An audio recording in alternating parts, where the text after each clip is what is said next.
تخيل تصحى وتلاقي نفسك في جنازتك، ناس اتغسلت واتكفنت وأهلها كانوا بيعيطوا عليهم، وفجأة رجعوا من الموت. أهلا بيكوا في 5 جنان. في البرازيل في راجل مسن كان راقد في تابوته، والكل كان واقف حواليه في حالة حزن شديد. وفي اللحظة اللي كانوا بيودعوه فيها حصل شيء لا يصدق. الراجل اتحرك. الحركة كانت بسيطة في الأول، وبعديها فتح عينيه ببطء. الناس بدأت تصرخ ومش فاهمة ايه اللي بيحصل، والكل مش عارف يتعامل مع الموقف. وبعد ما رجعوه للوعي اكتشفوا ان الراجل كان في حالة غيبوبة عميقة نتيجة المرض، وظهر كأنه مات تماما، لكن في الحقيقة كان لسه عايش.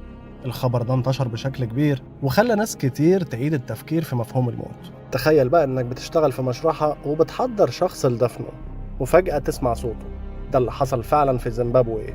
راجل تم إعلان وفاته واتنقل للمشرحة في أكياس الجثث للتجهيز للدفن، وفجأة وهو نايم وسط الجثث بدأ يصوت ويتحرك. الموظفين اللي شافوا المنظر ده اترعبوا، والبعض منهم هرب من المكان من كتر الرعب. وبعد ما الدنيا هديت اتضح ان الراجل كان عنده حالة طبية غريبة جدا بتخلي وظائف الجسم تهدى وتقل بشكل كبير جدا، بحيث الشخص يبان كأنه ميت لكن في الحقيقة بيكون لسه صاحي. وفي الهند راجل تاني كانت حالته محيرة جدا. الراجل كان مريض قوي وأعلنوا وفاته، وكل عيلته اتجمعت علشان تودعه. وهو نايم في التابوت سمع صوت الناس وبدأ يحس بحركة حواليه، لغاية ما بدأ يستوعب ببطء ويفتح عينيه. الناس طبعا ما صدقتش نفسها واعتبروا ان هي معجزة. الأطباء قالوا بعد كده ان الراجل كان عنده حالة نادرة بتبطئ ضربات القلب لدرجة انه بيبان ميت، لكن في الحقيقة الجسم كان بيحاول يستعيد نشاطه بهدوء. وآخر قصة معانا هي قصة مؤثرة وغريبة حصلت في بولندا، وخلت الناس هناك في حالة صدمة ودهشة لفترة طويلة. القصة دي بتخص سيدة اسمها جانينا كولكا. دي كانت ست كبيرة بتعيش حياة بسيطة جدا، لكنها في يوم من الأيام بدأت تحس بتعب شديد ودوخة لحد ما فقدت الوعي تماما.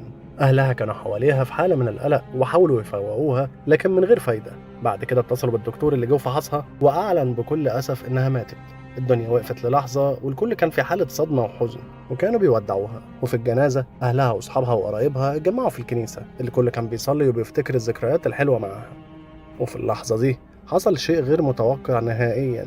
جانينا اتحركت جوه التابوت، حركة بسيطة لكن كانت كافية انها تخلي كل واحد حواليها مصدوم. الاول افتكر ان هما بيتخيلوا، لكن جانينا بدأت تتحرك اكتر وفتحت عينيها ببطء وكأنها بتصحى من النوم. الناس ما كانتش مصدقة نفسها لدرجة ان بعضهم جري من الخوف، لكن بعديها الناس اللي قربوا منها لقوها بتتنفس وبتبص ليهم بنظرة متعجبة كأنها بتقول ايه اللي بيحصل هنا.